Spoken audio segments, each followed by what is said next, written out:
నమస్కారం అండి, welcome back to my channel. ఈ రోజు అయితే చికెన్ కర్రీ చేసుకుందామండి. వీడియోలో పలావ్ కూడా ఉంది కదా అని మీకు డౌట్ రావచ్చు. అందుకే ఆ వీడియోను పైన రైట్ కార్నర్ లో ట్యాగ్ చేస్తాను, తప్పకుండా చూడండి. ఇప్పుడైతే ఇంకా ఆలస్యం చేయకుండా చికెన్ కర్రీ స్టార్ట్ చేసేద్దామండి. చికెన్ ఫ్రై కోసం అయితే చికెన్ ని 3-4 టైమ్స్ నీట్ గా పసుపు ఉప్పు వేసుకొని కడుక్కోవాలండి. ఉల్లిపాయలు అయితే ఇలా సన్నగా పొడవుగా కోసుకోవాలి. పచ్చిమిరపకాయలు ఘాట్లు పెట్టుకోవాలి. ముందుగా స్టవ్ వెలిగించి కళాయి పెట్టుకుని ఆయిల్ అయితే వేసుకోవాలండి. ఆయిల్ అయితే హీట్ మసాలా సామాన్లు అయితే వేసుకోవాలి.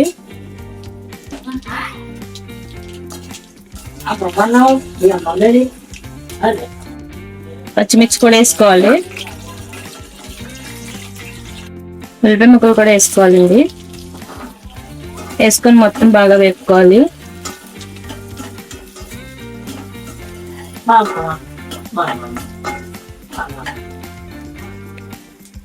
ఉల్లిపాయలు అయితే తొందరగా వేయడం కొంచెం సాల్ట్ అయితే వేసుకోవాలండి.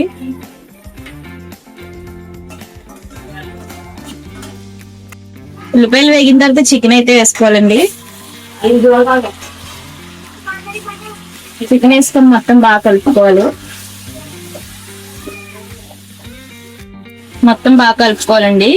కలుపుకొని చికెన్ లో ఉన్న వాటర్ బయటకు వచ్చేలా మూత పెట్టి మగ్గించుకోవాలి.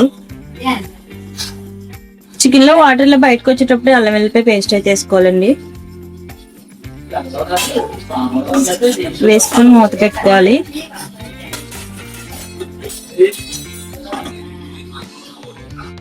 మధ్య మధ్యలో మూత వేసి చికెన్ అయితే కలుపుతూ ఉండాలండి, అడుగు పట్టకుండా ఉంటది. చికెన్ లో వాటర్ లో బయటకు వచ్చేటప్పుడే కారం వేసుకోవాలండి.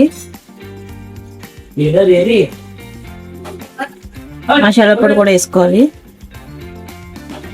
వేసుకొని మూత పెట్టుకోవాలి 2 నిమిషాలు. మూత తీసుకొని మొత్తం అయితే ఒకసారి కలుపుకోవాలి.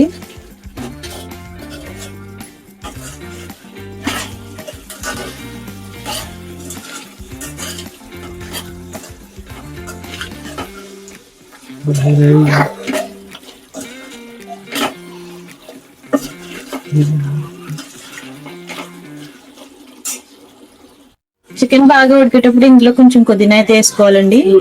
ఫ్లేవర్ కొంచెం బాగుంటుంది.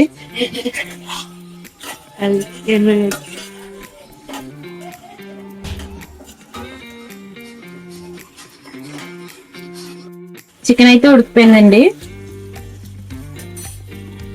చివరిగా కొత్తిమీర వేసి దించేసుకోవడమే.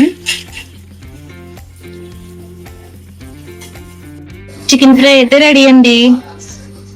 నేను చేసే మరిన్ని వంటలు మీ దాకా రావాలంటే ఛానల్ని లైక్ చేసి సబ్స్క్రైబ్ చేసుకోండి.